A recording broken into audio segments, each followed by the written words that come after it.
maybe you two just like going down the line and then Yeah, sure. stop at me, just so I don't like hack your names up or anything. Yeah. Good idea. All right. I'm Chris Fago. I was the. Wait, Oh, okay.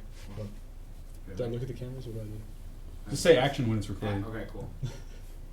Action. All right. I'm Chris Fago. I was the producer and a little bit of editor and also an actor in the movie. I'm Tom Knoblauch. I'm one of the writers, directors, producers, and I am also a little bit of an actor in Adoptation. And I am Mason Shumaker. I am the president of Mav Filmmakers, which is the filmmaking club here at UNO. I'm going to be talking to them a little bit today about their film, kind of the work that went into it, and just kind of the movie itself. Really, just going to be kind of a fun conversation, talking about Hopefully. a movie. Yeah, hopefully. See if you hate each other. I mean, Yeah. could happen. Could Any happen. social media websites that we need to plug? Father Son Productions LLC is our production company. We do have a Facebook page and a Twitter page, and there's like Father Son Productions Weebly site. I don't know the exact URL. It's a work in progress. Yeah, it doesn't look that great yet anyway, so it's probably okay that we don't have that one. Do you want to plug anything for Mav Filmmakers while we're at plugging? I don't. No, he doesn't. Yeah. The final screening though was when? March 24th at Exarban? It will be. Yeah. March 24th, 2016 at Exarban Cinema, 7:05, and tickets are available now. All right, cool. So I guess we'll get started just talking about why did you choose this story? Why did you want to tell this story? See, it's funny because I really don't like stories about kids. I don't like coming of age stories. So it was a weird choice. But Ben Matukowicz, the other writer and director, I went to visit him at work one day, and he looked at me with sort of like the twinkle in his eyes, and was like, I had this idea. What if I just went home and my parents had adopted, like a teenager? Yeah. And we thought that was a silly idea. And he pitched that Will Forget, who stars in the movie and had a little bit of a role in our first movie, would be this guy if we were to do it. And so I was just picturing Ben's family with Will Forget being that guy, and it just clicked, and there was something very funny about it. I don't know that I was just, for some reason, we just decided, okay, yeah, that's next. Let's figure out how to do that, even though it was hard for us to figure out how is that not just like a 20-minute little short. I mean, how do we make that into a full movie? And so that kind of came through a lot of just talking about who's this guy, who is Lou, who ended up being the name. And it's just, I don't know that we really have, it's not like we have like a drawer of scripts that are all ready to go anyway, so it's really just, we have an idea we think might work, we have a guy who wants to do it, who's going to be the lead, and we thought, well, okay, let's push forward, let's make it happen. Cool. So you said that you don't like coming of age movies. I guess what did you try to do with this coming of age movie, that you maybe tried to correct about the coming of age movies that you don't like? That's funny to think of it as correcting it. I think you might even have more insight, because I don't know that I really was actively thinking about it, about how it's different, but I think it was important to me that it's, I don't know, I feel like, first of all, we kind of did it out of order. So the first section of the movie is he's like a teenager, and then the middle section he's like a little kid, and then at the end he kind of gets a little more adulty. So it's kind of make it interesting that way, I guess, but I think to kind of keep everything a little bit less predictable, it was important that it really didn't feel like there was a really obvious storyline the whole time. I think we tried to make it so it felt really free-flowing, just like Lou is experiencing life in this way where he's not really trying to assign much meaning or patterns to anything, and so the narrative kind of had to follow that same way, which I think hopefully made it a little less predictable. Like, you don't know exactly where it's going to go. I mean, I think with the setup we have, it's probably, there's like 5 different ways it can possibly turn out. He's not likely that they're going to get murdered or something, or Lou's going to, something terrible is going to happen. But just to get to those places without emphasizing them the same way, I think was the way that we kind of made it interesting. Like, towards the end, he gets a job. And so, I think in a more obvious narrative, he would get that job, and it would just, everything would turn around, obviously, for him. But we thought, he's finally okay mentally with having a job. That's growth, but it's still a terrible job with all these, white trash hicks working in an office. In terms of sort of shaping it, I don't know. That was my example that I was going to pull, but you I ruined it for you? I'm trying to think what else there was. We have a love story in there, too, and there's just no emphasis on it. She has a name, which I think is the funny part. We never say her name. You never say her name. She had a name in the script. I didn't notice that until probably... You watched the credits? Yeah, no, I watched the credits. I'm like, who's that? Bailey? Yeah, and after I was actually doing a bunch of the editing, 4 or 5 times watching it, I'm like, do I ever actually hear her name? Even in a bunch of the cut footage, I don't think you hear her name. So yeah, I guess the answer is just that the structure of the movie was interesting, Mm-hmm. and it happened to also have some of those tropes that I don't really like. But Yeah. I think the Winter was a good kid for it too, because I think we didn't try to make it anything obviously emotionally manipulative with him too. Mhm. So hopefully that helped. Yeah, I think like the thing that struck me was I don't just like only dislike coming of age stories. I kind of hate them. I can only think of one that I like. It came out last year. What is it? Dope. I don't know. If you No, saw I it. haven't seen that one. Yeah. Okay. That's the only one I can even think of that I like. And what struck me was I really like movies with like a strong teaser. I feel like this movie has a strong teaser. Like right before the title appears, you get like a strong kind of nice like 7-minute like prologue. Kind Here's of. what you're in for. Yeah. Yeah, and I liked that you really know that you're going to follow a guy. Like, the big gripe that I have with these movies is that they're, like, really sentimental. Mm-hmm. And I like that you know that he's going to be, like, an asshole right off the bat. And the teaser really sells that really strongly. And That's so, good to yeah, know. Okay, absolutely. I'm glad that worked. Yeah, That- it does. I think we to set it up also just with the coffee. We thought it'd be funny to kind of have this sort of botched flirtation with a barista, Yeah. and then his business meeting is with his parents, and so yeah. Hopefully, I really like when the first chunk of the movie could it's like a little mini version of here's everything really. So if you don't like this, Yeah. Walk out. Well, like, it works so well, too, because, this character that we're following, the whole movie revolves around him. He's such an asshole, and everyone around him is just, like, so nice. That's true. Yeah. Like, they're just, they're such, like, nice people. Like, his mom is just the nicest, most, like, understanding mom ever, and even his, like, a little, his new brother, who, his name was Owen Wilson. Owen Wilson. Yeah, his new brother, Owen Wilson, is just, like, the most, like, charismatic kid ever. Like, he's, I think the first time we see him, he doesn't have any lines. But it works so well just because, I don't know, he's just like a naturally like charismatic kid. Mhm. It works really well. So. That's good to know. I think, outside of the Dune Packers, there's probably not any. Yeah, I think the Noon Packers are probably the only like overtly terrible people. Well, and maybe Tubby. Tubby's not mean. He's just a Tubby's little not overtly terrible. He Yeah. just he's got his life experiences and judges everyone based on those. Yeah. So obviously you filmed this in the area. Yes. Omaha isn't necessarily known for its like filmmaking culture. I guess I wanted to talk about that a little bit. Like, what went into making this? Like, how did you assemble this movie? How did you get a feature produced in Omaha? Well, our first one was we kidnapped the cast and just sort of brought them out to a cabin 3 hours away. So it wasn't really an Omaha movie. Force fed them the script. And then, And What was the title of the first movie? Almost a Weekend was that first one, and that was essentially sort of just to get us to the point where we were not terrified of the idea of making a movie. Yeah, And so sure. it didn't really turn out that well, and so we kind of hide it in the drawer and everything. But I think it's all right. Like, I've seen it a few times now. I was gonna say, I saw the trailers and it's not too bad. it's Yeah. Ben's really funny in it. Yeah. Ben and Will Forget, I think, are hilarious, and Will Wright is good too. And it's so okay to make one in Omaha.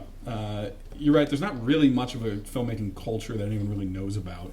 It seems like, and so I think there's people doing it, but it's hard to get everyone coordinated and sort of figure that out. We just sort of went. I mean, you can talk more about producing, I think, probably in this, but like we would cast. There's some degree of just local actors and actresses. Like Megan Friend she's done a lot of Playhouse shows, and so it's sort of.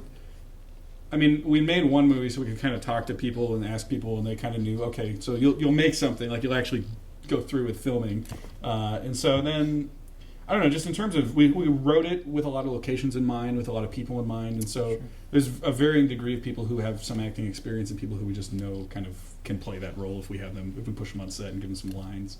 And then, I mean, locations was a lot of just, we would call local places, and we found that a lot of if it's like a Target or whatever, then it's this sort of black hole of corporate, I don't know. they have to ask their manager. Yeah, and their manager. Then eventually there's like, well, we don't know. And it's like, and all right. the only real chain we have is Hy-Vee in the movie, and that came on our first movie. We just went to a Hy-Vee, and we asked, "Okay, can we film here for just like 20 minutes or whatever?" And they said, "Sure." This one we thought we could go do the same thing. We went there. And they said, it was the exact same thing. So it called. So we have actually everyone ready for like 2 hours. I don't know if you were there that day. We were just I missed sitting that. around for like 2 hours waiting for everyone to call. Then we went, film these scenes. And a lot of local Omaha businesses were really happy to work with us. really very few questions asked. I think it probably helps that we don't have any like action scenes or anything. It's just we have him go in and talk or whatever. Yeah. But like Scout Dry Goods was the clothes store, and a lot of the places they just turned the music off, kind of let us go do our thing while they were still open. Mm-hmm. There was a couple places like the Beansmith we would film after hours. I think we were there for 2 days. So. I felt bad that one day. We were there one day, like 4 or 5 What- hours yeah. after they closed. One day we had People technical were, like, sitting at the difficulties, table, yeah. and it was just, oh man. There's one day stuff. We had all our cards were full, and so we had to take all the footage off, and it was just taking forever. Yeah. So it was like an hour of just sitting around, and so. But places actually. They're really open to doing it. I think it's just. It's weird to me that no one knows that you can do that. Yeah. I didn't know that I could just call a coffee shop and say, hey, can we film for a few hours? And they'd be like, yeah, okay, whatever. Mm-hmm. And so I don't know. I think if anything about this movie and sort of getting the word out with stuff like this, I'd really like to sort of make people aware that you can do this. People probably have done this before. It's not as hard as it seems. It's not this weird thing to sort of go through. But making it happen. A lot of I think with making a movie is just. You decide it's gonna you're gonna force it into you being. just kind of have to do it. Like it's weird. Like it sounds so much more intimidating than it actually is. Mm-hmm. But once you actually start getting stuff done, it all kind of just falls into place. How long did this movie take to shoot? This was 14 or 15 days of the principal shoot, and then we had 1 day of pickups after that. And Will Forget was adamant at the end that he had to shave his beard, just like he's like, I'm ready to shave it. I need to get rid of it. And so we kind of at the end were pushing to get a lot of stuff done, and then he shaved it right afterwards. And we say, but we have to shoot, 3 more scenes. Sorry. So we had to wait a few months, didn't we? Like, to get him running. It was there about were a few a month. running scenes that come like a lot later. We actually filmed. And when he was actually walking around UNO, that was shot about a month after the that rest was of the fun. shoot. Oh, Well, we shot all the stuff actually in the library, Mm-hmm. but then him just literally walking around campus, we didn't shoot, and then him running and. There were a few like extreme close-ups we did like not long before. Oh, that's like, true. We probably finished those like a month or two ago, like before the movie came out. Yeah. And you wouldn't even be able to tell we did those in the kitchen. Like it was just like just In the kitchen. put a little piece of paper behind it. You got a nice white background. sure, you can't even tell where it's at. And The fact that it's black and white, we could cheat with a lot of the stuff. Yeah. I think that you couldn't cheat with because, some of the insert shots for various parts around the movie are just shot in my kitchen. And I think the lighting would be obviously different if we were in color. So we were able to kind of cheat in some of those ways, and I think black and white also helps. So maybe some of the brand names that people walk by aren't as noticeable. So I think it makes it easier for us to cheat and not have to get clearance on everything. Yeah. That was a whole job in itself, was making sure all the logos are turned away from the camera. And then we shot in a grocery store. Just ruined it for ourselves, though. You can't really hide logos in a grocery store. They're mostly out of focus. Yeah, so how did the scale of this one compare to your first film? Like how did the scale of shooting this compare? This was a huge production compared to the first one, but the first one felt huge because we did it in 4 days, and we've been getting smarter about just having the scripts be shorter. I think as we go, because the first one was 111 pages, and for some reason we thought we could shoot like 40 pages a day, and so we went out there, and that the one thing that would have made that work. I think if we had 15 days to shoot that, it would have worked because. Outside of, we had 1 day of just shooting like people's houses, apartments, Hy-Vee again, and then the other 3 days were all in this cabin, and so everything was really available. We could jump around from place to place to place around the cabin. We didn't have any. So much of the day on Adaptation was sort of driving from place to place, getting everybody, getting the locations, we get somewhere we didn't have, like gummy vitamins or whatever. So like, okay, everyone's here. I gotta go drive to the store and get gummy vitamins. Almost a weekend, we couldn't go anywhere, which worked, and then we were stuck. It was stuck. It was really intense to sort of do that, but it was. It'd actually be a lot easier if we could have 2 weeks just at a cabin. To be kind of fun to shoot something now, but. This one was big because we had a ton of locations and just a ton of people. Most people only are in the movie for a scene or two. And so we had to arrange a lot of those locations, and the way that everyone's schedule worked out was really not convenient at all because we'd go from downtown to like Gretna to Midtown to wherever to Dundee, and then all in a day. We'd be in like Elkhorn, and then also like, all right, time to go downtown. It's like, oh my god. And then we'd go back somewhere. And then back later in the day. It's just, And then we had like Will Forget didn't have a car at the time either, so we were driving. He lived in an apartment downtown, and people lived varying places around Omaha, and so we had to drive him back, pick him up, and that was a big mess. And then some days we would shoot like 4 or 5 scenes. The easiest days in terms of sort of scheduling everything were probably the ones just at his parents' house, because we would do, I think it was like 3 or 4 days of just, let's do as many scenes as we can with everybody, and then getting Winter Smith, who plays Owen, he was only available for sort of certain chunks, and so we would have to strategically do that. And the worst thing about all that, I think, is when we get to the end and we cut out some of those scenes. Oh, yeah. And I'm like, that day would have been so much easier if we didn't shoot those 2 scenes we cut. And so it was probably just a normal thing. Yeah, it's it's like hard enough on like a Friday night just going out to coordinate when like one of your friends is missing a car. So I can't even imagine like, the guy who has to be in every scene in the movie doesn't have a car.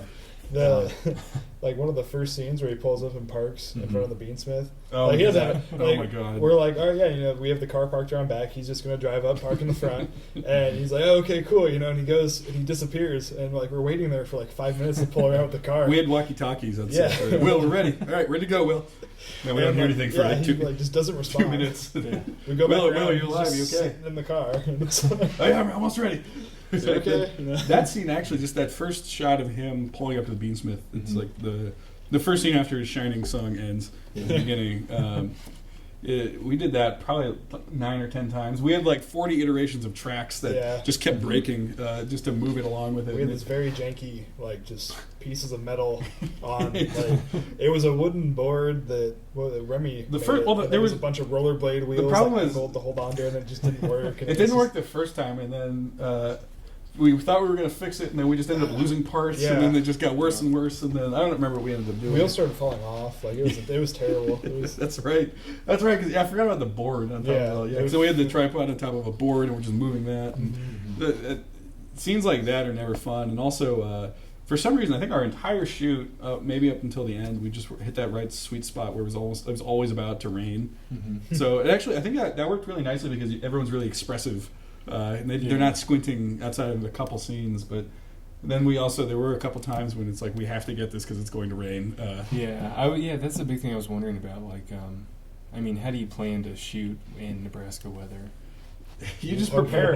You prepare for it all to go wrong, and like you always, I think you have backup scenes you can go shoot. Yeah. We saved a lot of the stuff at just his parents' house for the end because that was just that is actually shot at Ben's parents' house, and so we knew that was available whenever we needed to go there, and so when everything else was falling apart, we thought, okay, we can go shoot Will falling asleep on the couch or whatever, and so it's just I think at our level with sort of a no budget level, we have to be able to just jump from place to place and do whatever, and gotta be flexible. I just thought it was just knowing which things are probably going to go wrong and just being able to know that but we can shoot this if that does happen. Or you embrace the wrongness and just kind of make it work. That's true. I'm trying to think. Was there any like obvious examples of that happening outside of like maybe someone not knowing a line and then we just make up something better? I don't know. That's probably one of the bigger, easy to come up with examples. I'm sure there were a few little things that just kind of got busted and messed up along the way that we were just kind of like, well, that works. One thing is we weren't able to actually get like a band or a choir for the church song. And his line is, the band just kept going on, and always gets this laugh because it clearly wasn't a band with the choir, but that was completely just post-production joke. So, because we originally wanted a band, we couldn't get one. That church scene, were you there for that scene? No. Okay, well that one. I'm not there for any of the ones you bring up. I'm sorry, I just keep picking wrong ones, but I mean with that. No, we got St. John's Church. They closed off they said they were going to close off everything for us, and so we go there. And it was like 3 hours it was closed off, so we're like, let's just shoot everything in the church because who knows what we might want. And then people kept coming in to just go pray, and so like we have it closed off. We got a guy dressed up as a priest. We're like, clearly we look goofy, and then people just keep walking in. They're just like sitting in a pew praying quietly. So it's like I don't want to walk up to you and get out of here. Just leave them. Let them that is it's like, how do you say no to the person praying? You can't be here. It's literally like a person comes in to quietly pray, and I'm supposed to kick them out or something. I don't know. You just have to have them sign the little waiver, the disclaimer. We didn't put them in any of the footage, so. But we ended actually we had to sort of frame it so we didn't show a lot of the pews because we didn't have 100 extras to show up. Yeah, I'm sure. And then, so this is a question, like, going back, I guess, way to the beginning. A couple parts of this question, I guess. So, I guess, how long did this movie take to write? What was that like? You mentioned already that you guys were thinking with, like, certain people in mind, certain locations. How did that come into it? And then, when did the decision to film it in black and white come into play? Those are all interesting questions. I'm trying to remember, even. Writing in this one was it took a long time, but it wasn't necessarily all like we wouldn't meet every week, which is, I'm always pitching that it'd be fun to just meet every week to write, and then it never really works out for varying reasons. But we wrote, I think the first, well, okay, I guess Ben pitched it right before we shot Almost a Weekend, and so. Okay. And then when did you shoot that? When did we shoot that? That was May 2014. It's not good. Yeah, it's hard to think of the years.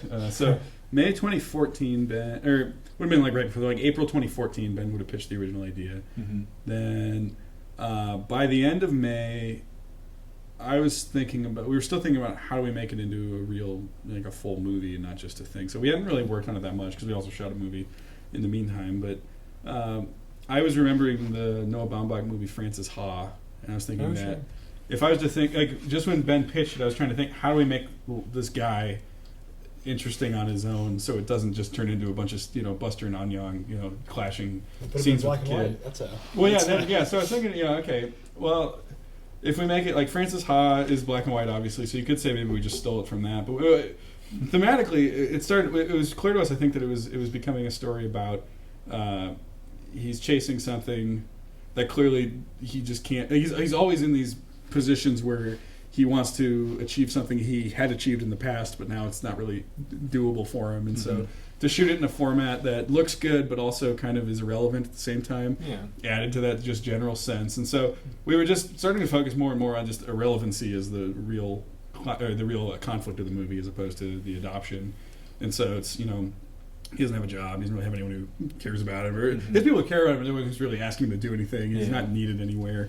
And so that was sort of the key into writing it. And I think just over that summer, I think we had written probably the first 30 to 40 pages of just... we try to write for the most part in order, but we would just have ideas. So like Ben and I would text each other, like Lou goes to a psychic instead of a therapist. Or just like the goofy stuff was all just sort of from text, and then we would try to see how we put it together. And then it was that problem where we knew we wanted to have that sort of free-flowing. It never feels like... it almost feels like it's not constructed as a plot, I think, was sort of what we were kind of going for. And so we had just like 3 or 4 huge timelines of events where we kind of thought, okay, we have to figure out how do we make this work. And we weren't really sure.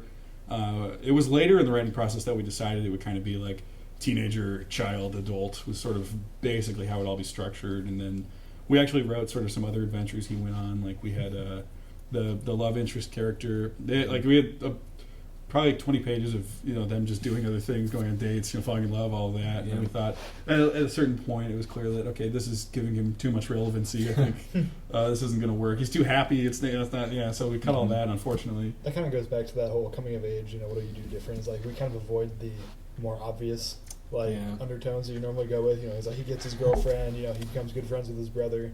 That stuff's all kind of like hidden on the side, kind of underneath a little bit. It's underneath just him being stupid. Yeah, exactly. Well, yeah, no, exactly. Normally that's the whole point of the whole coming of age thing. Is we devote more time to him doing yoga, reading the paper, than to the love story, probably. The real stuff, the stuff that actually happens. The real stuff. Yeah. What life is really like.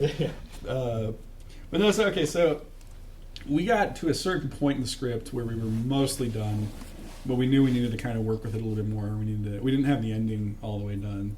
I think it came early on when we decided how to make it work was just this idea that really all we're building towards is Lou seeing Owen as a person, not as just this like thing that's come into his life. That's so I think we kind of knew we were working towards that, and that's sort of an obvious ending point. But then we didn't get to that until later, and then it was actually Almost a Weekend screened in April 2015. And then right after that, we knew, okay, so Almost a Weekend's all the way done. We need to buckle down, finish this. We finished it that April, and then we started shooting in May, I think towards the end of May 2015. 2015. So that was that. And then, we knew at that point it was going to be black and white. We sort of knew people, for the most part, we knew a lot of the cast. There's a lot of people who just have never been in anything. Like Ben's mom plays the mom. So we kind of that was easy because I really was always picturing what would this be like to happen to Ben's family, and so it was kind of funny and fun to do that, and then actually get her in there. And we didn't really do much rehearsal on this one, partially just because Will Forget doesn't really like to rehearse, and so we tried with a couple, and he just sort of fought us on them, and we thought, okay, well, this isn't really doing anything.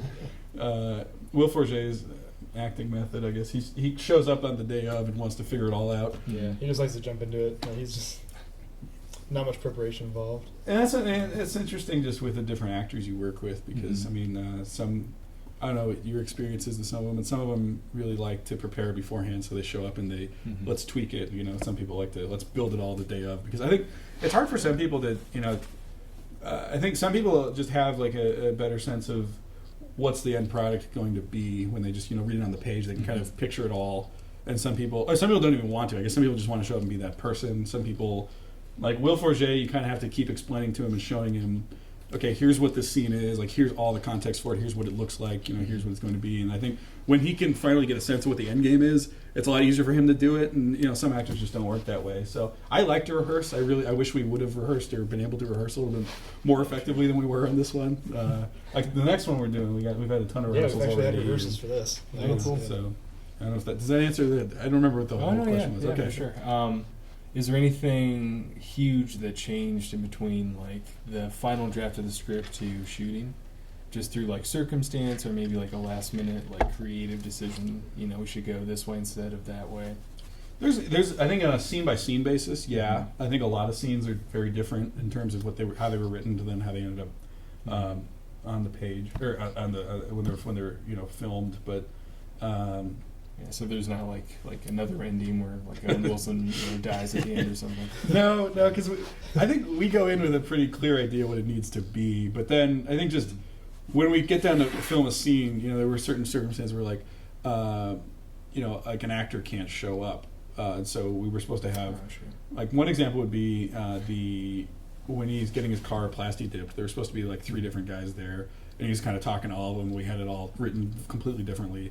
And then only one of them actually showed up that day to film, and so we had to sort of restructure all that. And so like it looks very different from what's on the page, but it still, you know, fits the general thing. I mean, your scene with when you're selling him the car is very different also from sort of what it was in the script. Yeah. You want to talk about sort of how that process worked, maybe? I've screwed up the lines over and over. Well, that's what it was. But I dressed that up. I guess when I answer the question. I don't know. I'm not gonna dress it up. Okay. I was there. I had like a really long monologue, and I mean, all we really did was add a few cuts in there, and then there was like a slap that was kind of improvised, and then we ended up. You reworded the whole thing first of all. Okay. Well, it was written hard to just like read. The lines were like, different. No, you played with it. Yeah, I had to. Like, it's, you know, sometimes you see the way something's written, and it just doesn't read the way that you can like read it out loud. And so you know, you had to like tweak a few words, you know, throw a few extra words in, stuff like that. Like, you know. Slap. Yeah. Like, I don't think you cursed in the script, but then no, I didn't. But in between, you were cursing enough, just trying to read the lines that we were like, well, let's capture this anger. Every single time I messed one up, it was just like it was terrible. And we were all stuck in this little car. Not little, it was a huge car, but we were like sitting in the sun. We're baking. All the windows are rolled up. That's a problem. Yeah, Have you shot in cars? Have you? Once. Was it a pleasant experience? We ended up not using the footage and changing the scene to be in a room. So was it because it sucked filming? Yeah, that? because it was awful. Yeah, that's really hard to do, and it was even more discouraging when I listened to like the commentary for like an Oscar-winning movie. I think it was Michael Clayton. Okay. And the director was talking about a scene that he had insisted on like filming, you know, propping up the camera on an actual car, filming it all, you know, right there. And he said, you know, halfway through the scene, he like broke down and realized, wow, this is terrible, this is awful. And he decided that for the rest of his career, he would film in front of a green screen. That's so good to know. Yeah. That's that makes me feel so happy. Which, filming, if anyone doesn't know, filming like in a car, it's super hard to do. It's the worst. Like it's, I'm sitting in the driver's seat. I got 2 guys behind me with a camera in the back seat. I got the dude next to me. We got someone with the mic. Yeah, there's a third guy in the middle with the mic, and it's just like. Cut car footage. There was a driving sequence we originally had where he has his phone left on top, and so you know we're like, well, we'll get a shot on top of the car while the car's moving. So like that was the most dangerous shot of the movie. It wasn't even that dangerous. We're moving at like 10 miles an hour. Yeah, but you're on top of a moving car. I'm laying across like the back of the car with the camera, so we can get like the phone and the grease. You actually see the grounds moving in his hand, like slapping for it. And then, sure enough, I'm watching like the cut of the movie Tom put together, and it's not even in there. Well, we didn't have a. We shot a lot of. It was more like we had a day where we just shot a bunch of driving stuff, and then piecing it together. There wasn't really a lot of like. It just. I think it would be a little too goofy to just keep going back to goof. All right, here he's being goofy with the duster again now. Yeah. You know, here's when he forgot his phone. That was my favorite thing to film, though. It was Laying it was on fun. the couch being like, It was fun doing it, yeah. but yeah, it just didn't quite work in the movie. And so do you edit your own stuff? I do. So I mean, do you find a lot like when you film things and then like when you're filming, maybe just from the script to the filming process, how much changes for you? I guess when you then are putting together the pace of the movie, like does a lot get cut out for you? You know, I guess with me when I'm writing the script, especially because I'm in a position where I know that I'm probably not going to have someone compose it, I'm going to have to use music that's existing. You know, and I haven't made anything I've taken to festivals or anything, so I can't do that just for like YouTube. But when I'm writing the script, that's all coming in at the same time. Like I know which sound effects I'm going to be using, which music I'm probably going to be using, and then that kind of gets like slightly changed in the editing room. What I found like the big thing is though is that the pacing of scenes, you completely find that when you're editing. And you know, I can have the music picked. But it gets to the point where, you know, I have the music picked. Maybe I had choreographed this scene to go for the first 30 seconds of this music. I wanted that to be in sync. Well, get into the editing room, and you find out it works so much better as like a 15-second scene with that music. So yeah, I think we experience that all over the place. All the time. So like much. You just kind of cut a few seconds off here and there. You're like, Yeah. oh, this is better, you know. And then I was really adamant that this movie be under 90 minutes because I feel like it doesn't justify being longer than 90 minutes with the story we have. what was the final time? You know it like down. To Yeah, it's, I got it. Well, first I got it down to like 89:40 something, and I was happy with that. And then I somehow got another like minute out of that, so it's like 88:48 or something. But so I was happy with that. But yeah, I mean, I don't know. I'll probably feel that it's way too long when I watch it again in the year or something. But like almost a weekend, I remember that our first cut of that was ridiculously long. It was like 105 minutes or something. And then it got cut down to like 85 minutes, I think, when it's 84, 85. And then it played at the Prairie Lights Film Festival last year, and we went and I watched it again. I hadn't seen it since we played it in Exarban. And I was just like, oh my gosh, it's way too long still. It's like, that could probably There's be all like, the driving scenes at the beginning. there's so much driving. There's like 3 full minutes of just, you know, countryside, and that's it. Well, I think at the time I was like, oh, it captures what it's like to drive, and that's not fun to watch though. So it'd probably be the same thing with Adoptation. We'll watch it at Prairie Lights next year, and we're like, wow. Yeah. This year. How are we doing on time? Just out of curiosity. We've been going about, it's 5:30. Okay. So I guess I just had 2 last questions. So the last one is just you talked a lot about, you know, having to sort of like adapt your filmmaking to just kind of push the movie through, get it made. What is like that trade-off like though? The process of deciding like, okay, I have, you know, this thing that I want to say with this creative choice. I know that I might have to compromise it a bit though, just because of money, you know, we can't get the location, whatever, it's rainy. So what's like that process like? What's like the decision making going on there? It hurts.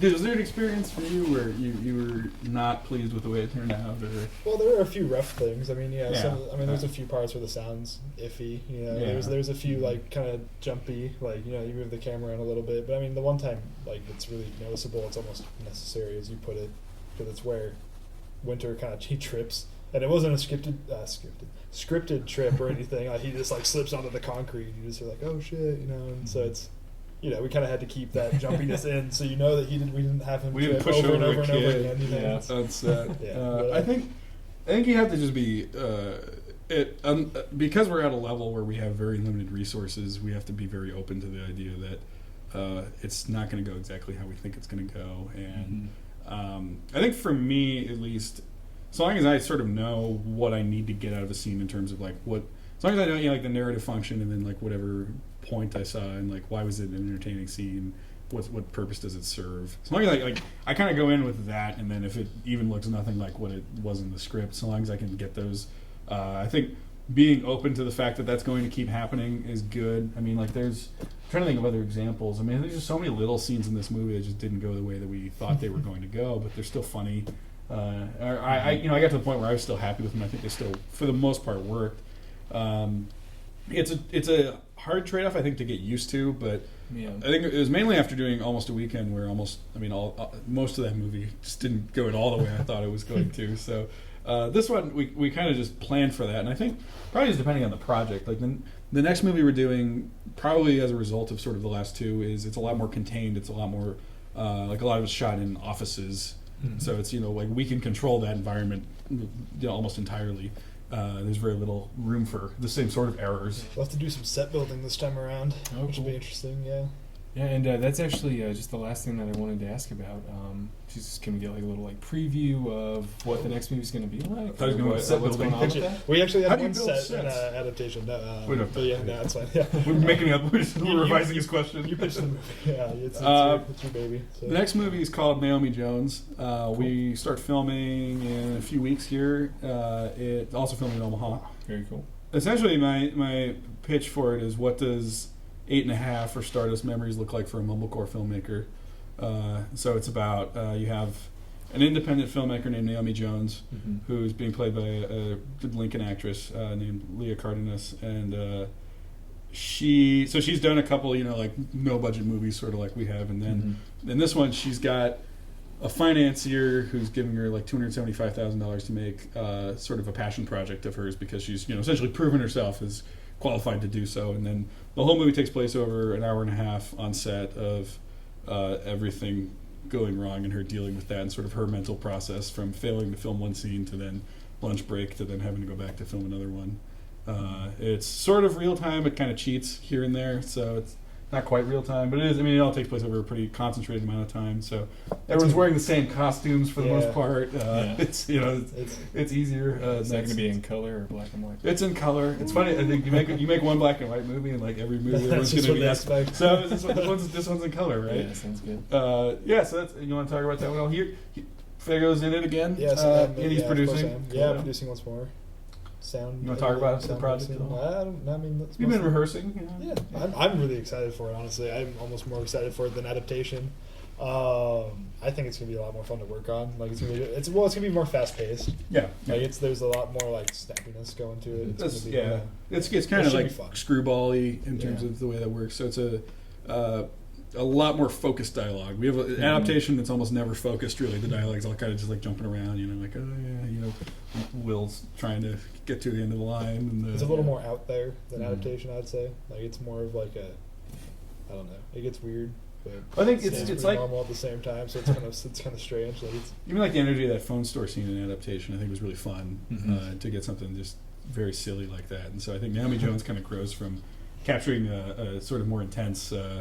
A faster pace, like a spiraling out of control, and then just having so much happening at once, and the busyness, I think, is definitely a part of Naomi Jones. So it's gonna be fun to do. We got a really good cast this time. We have a lot of the cast from Adoptations coming back, like Liz Matukowicz, Ben's mom's coming back. Pretty sure pretty much everybody's Ben's back. coming back. Not everybody. Pretty much. Like, Not Will Forget. Couldn't get Will back. He's gone. Will making it winter. Are all not coming back. So, but yeah, no, it should be fun, and I don't know. We'll have to set up another interview thing for that one. Yeah. Yeah. Oh yeah, well, very cool. Again, Fatherson Productions. Plug the movie one more time. It's coming out May 24th. Exarban Cinema. This coming Thursday, Exarban Cinema, 7:05. Get your tickets now. We sold out the last few. So might do it again. Keep talking to the Yeah. Oh yeah, you guys on Twitter, Facebook, and whatnot? Yeah, you can find Fatherson Productions on Facebook, Twitter. Fatherson Productions LLC, I think, is officially how it's. Yeah, it's the official title. Yeah. So thank you very much. It's been fun. Yeah, cool. Awesome. Yeah, we'll follow them, like them, go see that movie. Thanks for watching. And watch out for Mav Filmmaker stuff coming out. Yeah, watch out for Mav Filmmaker stuff too. Yeah. All right. Yeah. Cut. Hey guys. Cool. Yeah, thank you.